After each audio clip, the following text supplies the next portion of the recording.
ایک معاملہ جو مجھے بڑا تنگ کرتا ہے یا ستاتا ہے، اس کو بھی پلیز کلیریفائی کر دیں، وہ جو سیاسی نظام کے اعتبار سے ہے کہ جو چار خلیفہ راشدین جو آئے، حضرت ابو بکر، حضرت عمر، حضرت عثمان، حضرت علی رضی اللہ تعالیٰ عنہ، تو میں یہ دیکھتا ہوں، آپ تاریخ کے بھی طالب علم ہوں گے آئی ایم شور، خاص طور پہ جو ہماری اسلامک ہسٹری ہے، میں یہ دیکھتا ہوں کہ انفیکٹ، اور معذرت کے ساتھ کہوں گا اگر میں سے کوئی غلط بات ہوگی تو آپ معاف کر دیجیے گا اور کریکٹ بھی کر دیجیے گا. ہم تو معاف ایسے مجھے بندے کو مار کے کرتے ہیں.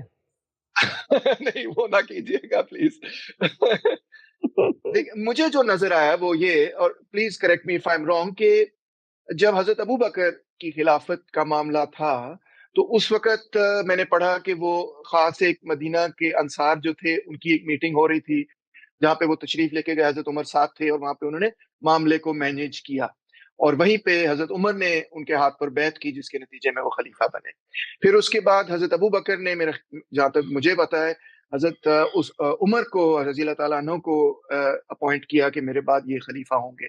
پھر حضرت عمر رضی اللہ تعالیٰ عنہ نے ایک کمیٹی بنائی جس میں سے حضرت عثمان سلیکٹ ہوئے. پھر اس کے بعد حضرت عثمان رضی اللہ تعالیٰ عنہ کا قتل ہوا، which was an incredible tragedy، جس سے اختلاف پیدا ہوا، اور اس اختلاف اور کیاس میں حضرت علی نے خلافت کو سنبھالا ہے، اور پھر بعد میں ہم نے دیکھا کہ آگے معاملات اور سول وار کی طرف گئے، خارجی ایک طرف نکل گئے and so on so forth. تو کیا میں درست کہہ رہا ہوں کہ چاروں جو یہ خلیفہ تھے ان کا جو طریقہ انتخاب کہہ لیں وہ مختلف تھا؟ کیا یہ بات درست ہوگی؟ اور کیا یہ بات ثابت نہیں کرتی کہ انفیکٹ حالات و واقعات کو دیکھ کے ہی صحابہ کرام نے فیصلے کیے کہ سیاسی نظام کو کیسے آگے چلانا ہے؟ اس میں تین باتیں جاننے کی ہیں. سب سے پہلی بات یہ ہے کہ جب ہم دین کی بات کرتے ہیں تو دین میں ہمارا جو پوائنٹ آف ریفرنس ہے، جو سورس ہے، جو ماخذ ہے، وہ قرآن مجید ہے اور وہ سنت ہے پیغمبر کی. اس کے بعد انسان پائے جاتے ہیں. وہ انسان دین کے اسی طرح کے مخاطبین ہیں جس طرح کے میں اور آپ ہیں. ان کا کوئی فعل وہ صحیح بھی ہو سکتا ہے، وہ غلط بھی ہو سکتا ہے. میں اس فعل کو دین اسلام کی تشریح میں استعمال نہیں کروں گا. ہاں، میرے لیے وہ ہسٹری کا مسئلہ ہے. میں جا کر یہ دیکھوں گا کہ ہسٹوریکلی جو کچھ میں نے دین کی انڈرسٹینڈنگ سمجھی ہے، کیا وہ لوگ یہی سمجھتے تھے یا اس سے مختلف بات سمجھتے تھے. تو یہ سب سے پہلی چیز جو ہمارے عام طور پر بڑی غلط فہمی ہوتی ہے کہ مسلمانوں کے ایکٹ کو، اور یہ صحابہ کرام کے بعد سے شروع ہوتا ہے، اور کرتے کرتے کرتے کرتے اس دن ایک صاحب مجھ سے کہہ رہے تھے کہ آپ کا اسلام بڑا بھرا کے بتائیں مجھے کہ محمود غزنوی نے جو ہے اتنے حملے کیوں کیے. میں نے کبھی جا کے اس سے پوچھو. میں تو جب اسلام کی بات کرتا ہوں تو میں تو قرآن و سنت کی بات کرتا ہوں. میں کو پوری دنیا کے مسلمانوں کے ایکٹ کو تو اسلام قرار نہیں دے رہا. تو یہ سب سے پہلا پرنسپل واضح ہونا چاہیے کہ آپ کو کہیں تاریخ میں تضاد نظر آئے، آپ کو کہیں تاریخ میں ایسی چیز نظر آئے جو آپ کو سوال اٹھا رہی ہے. تاریخ کا مسئلہ ہے، تاریخی طور پہ سمجھیں گے، تاریخی طور پہ حل کریں گے. مذہب اسلام کا اس سے کوئی تعلق نہیں ہے. اب آئیے دوسری بات کی طرف. دوسری بات یہ ہے کہ جب بھی تاریخ کو ہم سمجھتے ہیں تو اس کے دو تقاضے ہیں. پہلا تقاضا یہ ہے کہ تاریخ کو اس کے کانٹیکسٹ میں رکھ کے سمجھا جائے، اور جب وہ تاریخ آپ کے سامنے آ رہی ہے تو جا کے خود براہ راست اس تاریخ کا مطالعہ کیا جائے اور دیکھا جائے کہ وہاں پر کیا حالات واقعات کار فرما ہے. تاریخ کا کانٹیکسٹ کیا ہے؟ تاریخ کا کانٹیکسٹ یہ ہے کہ اللہ کے پیغمبر جب دنیا میں آئے تو اس سے پہلے دنیا کے اندر ملوکیت ایک عام مانا جانے والا نظام تھا. مثلا ایک بادشاہ ہوتا تھا، وہ مرنے سے پہلے کسی کو نامنیٹ کر دیتا تھا. بچوں میں ہوتا تھا تو بچوں میں کر دیتا تھا، بچوں میں نہیں ہوتا تھا کسی کو راہ چلتے بادشاہ بنا دے، کوئی اس کو پوچھ نہیں سکتا تھا. دین نے جب یہ پرنسپل دیا کہ امرہم شورا بینہم، بھائی مشورے پر مبنی آپ نے نظام بنانا ہے، لوگوں کی رائے سے وجود پذیر ہوگا، نکلے گا، پیدا تب ہوگا کہ جب لوگوں کا کنسنسس اس میں شامل ہوگا.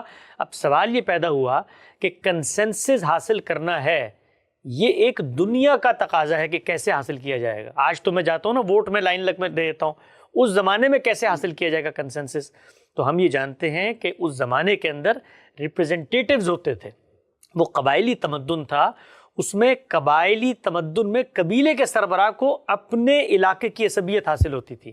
بالکل ایسے ہی اس کو ایک مثال سے سمجھیں کہ ایک ممبر نیشنل اسمبلی کو اپنے علاقوں میں ووٹ مل جاتے ہیں تو ممبر نیشنل اسمبلی بن جاتا ہے.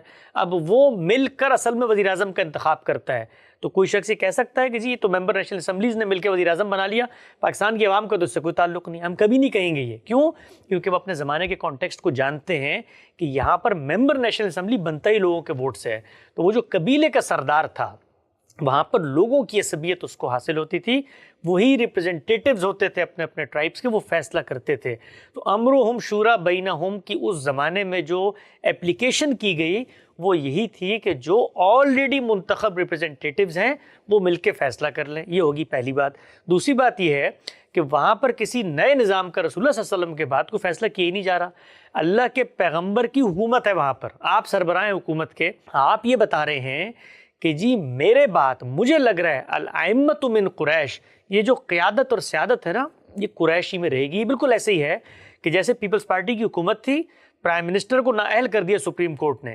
اب عوام فیصلہ نہیں کریں گے, پارلیمنٹ بھی فیصلہ نہیں کرے گی. کون فیصلہ کرے گی؟ پارلیمانی پارٹی, پیپلز پارٹی فیصلہ کرے گی کہ اگلا کینڈیڈیٹ کون ہوگا ہمارا, اور اس کو وہ تصویب دلوا دیں گے سوسائٹی سے, معاشرے سے, پارلیمنٹ سے, اور وہ ان کا پرائم منسٹر بن جائے گا. تو یہ ان ہاؤس تبدیلی آئی ہے رسول اللہ کے بعد.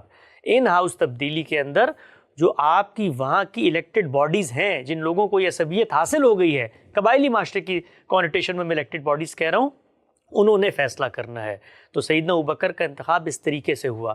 سیدنا ابوبکر کے بعد یہی معاملہ سیدنا عمر کے سامنے پیش کیا گیا. تو سیدنا عمر کا بھی جو انتخاب ہے وہ ان ہاؤس تبدیلی ہے. ایک خلیفہ جا رہا ہے اور وہ دوسرے کو ریپرزنٹیٹیو بنا کر جا رہا ہے. آگے بڑھیے. اس کے بعد نزاع پیدا ہو گیا. ان ہاؤس تبدیلی میں کوئی ایک کینڈیڈیٹ نہیں ہے, تو اس کے لیے کیا کیا گیا؟ اس کے لیے کمیٹی بنائی گئی 6 لوگوں کی کہ بھئی آپ مل کے, وہ 6 لوگ بھی کون ہیں؟ وہ ریپرزنٹیٹیوز ہیں قبائلی تمدن کے اندر. یہی معاملہ آگے گیا. اس کی تفصیلات آپ نے پڑھنی ہو تو غامدی صاحب نے اب اس پورے انتخاب کی ردات خود تاریخ کی کتابوں سے ایک ایک واقعہ متعین کر کے بتا دیا ہے کہ یہ چاروں انتخابات جو بھی ہوئے یہ امرہم شورا بینہم کی اسپرٹ کو سامنے رکھ کے قبائلی تمدن میں آپ ایک جمہوریت کی اپلیکیشن کیسے کریں گے اس کی روشنی میں ہوئے ہیں. اور اس کے بعد جب نزاع پیدا ہو گیا تو معاملہ واضح ہو گیا کہ اپلیکیشن نہیں ہو سکی. اور نزاع بھی دیکھیے کیوں پیدا ہوا. اس لیے پیدا ہوا کہ سلطنت اتنی وسیع ہو گئی کہ بر اعظموں میں پھیلی ہوئی ہے, آپ کوئی سسٹم ہی نہیں بنا سکے کہ جی وہاں سے ریپرزنٹیٹیوز کا انتخاب ہو کے کیسے مرکز میں آئے گا. جب سسٹم نہیں بن سکا تو لوگ علاقوں میں مضبوط ہو گئے. اور یہ سسٹم یہ نہیں کہ اس وقت نہیں بنا, مسلمان اس کے بعد 1300 سال تک کوئی سسٹم نہیں بنا سکے, اور پھر ملوکیت کی طرف وہ رستہ پلٹ گیا. تو اسلام نے اصول دیا, اس اصول پہ قبائلی معاشرے اور تمدن کے لحاظ سے اپلیکیشن کی گئی جب تک ممکن تھی. جب نہیں ممکن تھی تو وہی صحابہ اکرام تھے. سیدنا امیر معاویہ صحابی ہی ہیں, انہوں نے فیصلہ کیا کہ جی کوئی سسٹم نہیں بن سکتا تو اب ملوکیتی کے سسٹم کو دوبارہ سے جاری کر دیتے. بڑا آپ نے بریلینٹ انالیسس کیا جی, آئی ایم ریلی گریٹفل. میں اس میں ایک اضافہ صرف چھوٹا سا ایڈ کروں گا اور آپ کی اس پہ رائے لوں گا. وہ یہ کہ میں یہ دیکھتا ہوں کہ جب حضور پاک صلی اللہ علیہ وسلم عربس کو موبلائز کر رہے تھے, ان کو ہدایت دے رہے تھے, ان کو اسلام سکھا رہے تھے, پڑھا رہے تھے, تو وہ جو سوسائٹی تھی وہ زیادہ تر پیسٹرلسٹ اور قسم کی سوسائٹی تھی, بدو جس کو کہتے ہیں. سیٹلڈ ایگریکلچر وہاں پہ, اگر میں غلط نہیں ہوں تو کافی کم نظر آتا ہے. جبکہ ریاست کی حدود پھیل گئیں اور شام کے اندر اور پھر عراق اور مصر کے اندر جب حکومتیں قائم ہو گئیں تو وہاں پہ یہ سیٹلڈ ایگریکلچر کے ایریاز بھی تھے.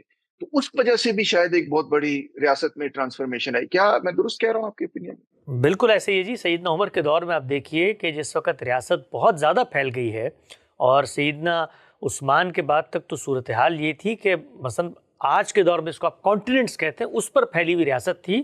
اس پہ جو نظام بنانا تھا اس دور کے اندر, جو کنٹمپرری ریاستیں تھیں, مثلا رومی سلطنت تھی وہاں, تو بہت سارا جو مالیات کا نظام تھا, کیسے آپ نے انٹریاں کرنی ہیں, کیسے آپ نے محصولات لینے ہیں, کیسے ٹیکسیشن کا معاملہ کرنا ہے, وہ وہاں سے لیا گیا. خود ہمارے عمال نے اس کو کاپی کیا وہاں سے. تو یہ چیز ہم سمجھتے نہیں ہیں عام طور پہ کہ انسان جو ہے وہ انسان زمین پر پایا جاتا ہے. وہ خدا نے یوں نہیں کیا کہ جس طرح اوپر سے ہدایت دی تو انسان کے اندر بھی کچھ چیز انجیکٹ کر دی کہ وہ ایک دم سے. معاشرے کیسے بنتے ہیں, سوشل فیبرک کیسے ڈیولپ ہوتا ہے, انسان کے سوچنے سمجھنے کے طریقوں میں ارتقاء کیسے ہوتا ہے, اس میں بڑے عوامل ہوتے ہیں. تعلیم کا عنصر ہوتا ہے, اس میں معیشت کا عنصر ہوتا ہے, اس میں وقت گزرتا ہے, سسٹمز بنتے ہیں, ٹوٹتے ہیں. تو ایک بدوؤں پر مشتمل قبائلی سوسائٹی کے اندر اللہ کے پیغمبر مبعوث ہوئے, میں تو اس کو معجزہ سمجھتا ہوں کہ وہاں پر رہ کر کم سے کم 4 ڈیکیڈز تک آپ صلی اللہ علیہ وسلم کی ہدایت کے نتیجے میں کچھ نہ کچھ اس اصول کی اپلیکیشن میں اطلاق ہوتا رہا. یہ بھی عملاً ناممکنات میں سے تھا. صحیح بات ہے، ایبسولوٹلی رائٹ. اور دیکھیں کہ وہ بالکل ہی پیسٹرلسٹ قسم کی سوسائٹی پھر جو ہے دنیا کی ایڈوانس سوسائٹی بن گئی، اور عربز جو ہیں وہ سائنس اور ٹیکنالوجی اور ہر چیز کے اندر وہ کہاں سے کہاں پہنچ گئے، پورے کے پورے ایمپائرز انہیں توڑ دیے. میں تو سمجھتا ہوں یہ سارے کا سارا کریڈٹ حضرت محمد پیس بی اپون ہم کو جاتا ہے کہ انہوں نے جو ایک سلسلہ شروع کیا، it was absolutely revolutionary and phenomenal in my opinion.